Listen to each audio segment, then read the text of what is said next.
Welcome back, guys, to another Clash Royale video. And today we're going to be taking a look at how to defeat the Mortar. So let's go ahead and take a look at some battles here. Now, all of these replays were recorded over the past 2 weeks or so, so they're all using different decks, and that's pretty interesting because that shows that there's not just one deck to counter the Mortar guys.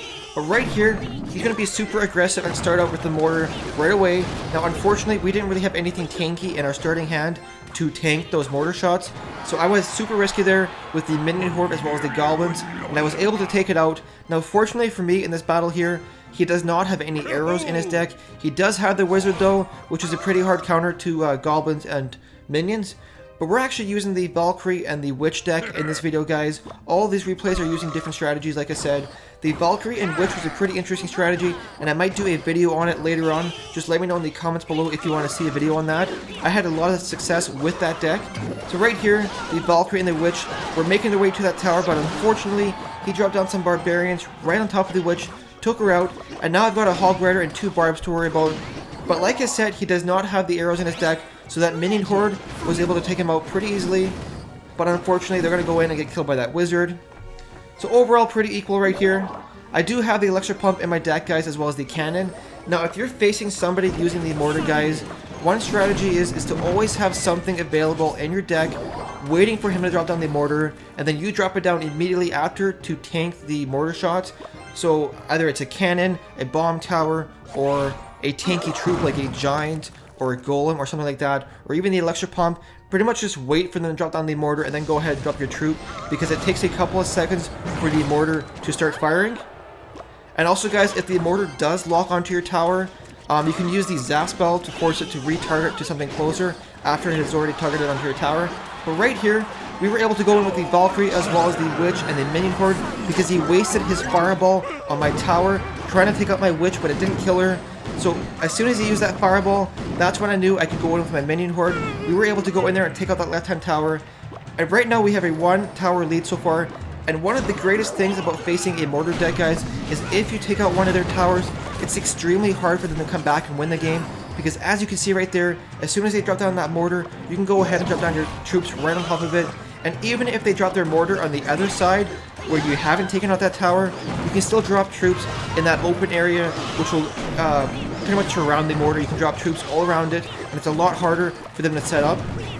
So right here, we've got a split push going on. We've got the Valkyrie on the left-hand side. We've got the minions on the right-hand side, backed up by the Witch. Now, fortunately for me, his wizard doesn't one-shot my minions, he takes 2 shots. So that does make a huge difference here. We're able to take out both of those towers and then go in for the 3-crown victory here, guys. Let's go ahead, take a look at another replay. So here we are, guys. This time we're against level 9 using the mortar deck here, and in this replay itself we're actually using the Golem 3 Musketeer strategy, which is super risky because it's a high elixir cost deck, and we're facing somebody that has the elixir pump with the mortar, which means later on in the battle they're going to be able to cycle through their cards super quick, whereas we're stuck with some pretty high elixir cost cards. So right there, we didn't really have anything in our deck, in our starting hand, to do a strong push. We could have went with the split musketeer push, but it was kind of risky to do right off the start. So he drops down the mortar as well as the cannon. We're going to use our own cannon to take care of that mortar with the fireball, which is an equal elixir trade. But unfortunately, right now he's coming in with some barbarians as well as some spear goblins, and I really wish I had that fireball right now, but we don't. So we're going to go ahead and use our golem to defend and distract all those troops, allowing our tower as well as our spear goblins to take him out. Now, I'm not planning on supporting that golem with any further troops. He's pretty much just going to go in there and die. And at this point, he's got a 2nd elixir pump down, guys. Things aren't looking good, because if your opponent is using a mortar deck and they're able to get multiple elixir pumps down, like I said, they're able to cycle through the cards super quick. So right here, when I'm facing a mortar deck, guys, and I have the elixir pump in my hand, I pretty much always wait for them to drop down the mortar before I use the elixir pump, just so it has full health to tank all those mortar shots. And right here, we're going to use the cannon, coupled with some skeletons, to take out that mortar. You notice how I use these skeletons to tank his cannon fire, allowing my cannon to target his mortar and take it out.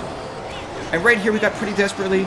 He had a minion horde coming in here. We didn't really have anything else in our deck to take care of that minion horde, so we had to use a rage spell with those spear goblins, which isn't even an elixir trade. The minion horde was 5, the rage ball was 3, and the spear goblins were 2, so not too bad right there. With this deck, it can be risky at times because sometimes you get stuck with some high elixir cards in your deck and you can't really have anything to defend with. So once again, we waited until he used the mortar before he dropped down our elixir pump. And this time we actually had the fireball to take care of those spear goblins as well as those barbarians. So that was pretty cool there. But unfortunately, our cannon is not in range of his mortar. We played it way too far back by our tower, which was a huge mistake. So right here, we're going to go in with the golem. The golem, guys, is actually a pretty decent counter to the mortar deck because it pretty much tanks all of the mortar shots. And then with using brute force, you're able to push past all of the defenses he has. Now, fortunately for me, he doesn't have the Inferno Tower in his deck. The Inferno Tower is just a hard counter, guys, to the Golem strategy. No matter what kind of deck they're using, whether it's a mortar deck or something else, the Inferno Tower is just a strong counter to Golems. So right here, we're going to use the Fireball, take care of those minions, and then go in with the Golem. Now, unfortunately, he has the Barbarians as well. So that Golem is pretty much going to go in there and die. Now, at this point in the battle, with a minute left, he kind of has a strong counter to my deck, guys, because like I said, I am using the Golem 3 Musketeer strategy, which is a high elixir cost deck, and I'm not able to cycle through my cards quite as fast as he is. So at this point in the battle, I was kind of just hoping to hold out for a draw, but he's going to be super aggressive and try and do counter push on the right hand side. We're going to use one Fireball to take care of all that, which is a huge elixir win for us. And at this point in the battle, I'm going to play down my 3 Musketeers, which is the first time in this battle that I've used them, I believe. We're going to make a super aggressive push with that Rage Ball and go in and finish off that tower, all because he made one mistake on the right hand side with the Minion Horde as well as the Barbarians. So that was a 1 crown victory, guys. Let's go ahead and take a look at one final replay. So here we are, guys, with the final replay. Now, whenever I'm facing somebody that's using a mortar deck, guys, I kind of have my own little guidelines that I follow. The first is I try and always have some sort of tank card ready for when they drop down their mortar. I can go ahead and start distracting it with that tank card. That might be a bomb tower, an elixir pump, a knight, or a giant, anything like that. My second rule is I try and play a little bit more aggressively with counter pushes and stuff like that, just because a lot of mortar users are used to having a certain setup with the cannon and the mortar and the Tesla and stuff like that. So if you can take down that setup, it kind of throws them off their game a little bit. But watch what happens right here, guys. He drops down the mortar, I use the barbs to start distracting it, and then follow it up with an elixir pump. But for some reason, the mortar retargets to my tower, even though the elixir pump was placed down before the barbs died, and the elixir pump is in a position where the mortar should be targeting it. So that was kind of weird, not too sure why that happened. But anyways, he only did about 600 damage to my tower, so nothing too crazy. He's going to try and go in with the Hog Rider here. We do have the Minion Horde, which will take it out pretty quickly. But unfortunately, he does have the Zap spell in his deck, which will pretty much take out all those minions before they do any damage to his tower. So up to this point in the battle, nothing too much has been done. Now he goes ahead and drops down an elixir pump in his zone there. The thing with the elixir pump, guys, is if you allow a mortar user to set up multiple elixir pumps, later on in the battle, they will be able to cycle through their cards a lot faster than you, and pretty much they'll be able to get to their mortar before you can get to your counter card. So I'm going to go in here with the baby dragon as well as some goblins, take out that elixir pump, which prevents him from getting that elixir flowing and also allows me to go in later on with the Hog Rider. Now right here, he's going to use his mortar to take out my elixir pump, which is a pretty even elixir trade, I think, because by the time he kills my elixir pump, I think I've gotten 1 or 2 elixir from it. So not too bad there. Now right here, I do a split push with the barbs. Whenever I'm facing somebody that's using a mortar deck, guys, I try and do split pushes with barbarians, just because it distracts the mortar longer. Now watch what happens here, guys. Watch, he drops down a Hog Rider. Now watch his Hog Rider very closely here. He starts making his way up here, and he kind of goes off to the left, or I guess to the right, when I dropped down the elixir pump. He initially was distracted by it, but then decided later on that he wanted to go towards the tower, which is kind of weird, and also kind of annoying. And now watch this. Our Hog Rider is going to go in there and go right into the center of all those barbs and get himself killed. Even though he started going around them to the left, he decided that he was going to go right into the center and get himself killed. Again, kind of weird and kind of annoying. But right here, he's got another mortar down on the right-hand side.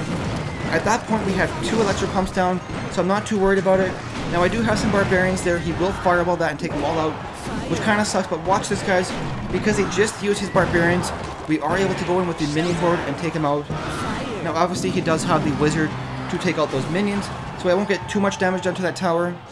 So now we're into overtime. At this point in the battle, I would kind of be happy with a draw, but we are going to start playing aggressively and try and take out one of his towers.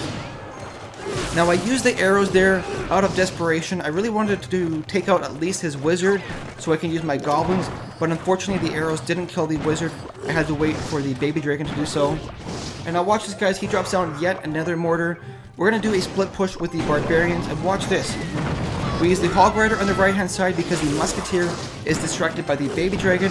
We're able to go in there and take out that mortar, but watch this on the left hand side, guys. Like I said, counter pushes against a mortar deck. I'm able to go in with the barbarians as well as the goblins, and then another set of barbarians. And watch this, he's got nothing in his deck to take out those barbarians, and they will be able to go in there, take out that musketeer, and then go on to finish off that tower and give us the 1 crown victory with 4 seconds left in the battle, guys. Anyways, guys, that's going to do it for today's video. I hope you liked it. If you did, make sure to hit the like button. If you want to see some more Clash Royale videos, make sure to subscribe. I will be putting up videos every single day. Anyways, thank you so much for watching, guys. We'll see you in the next video.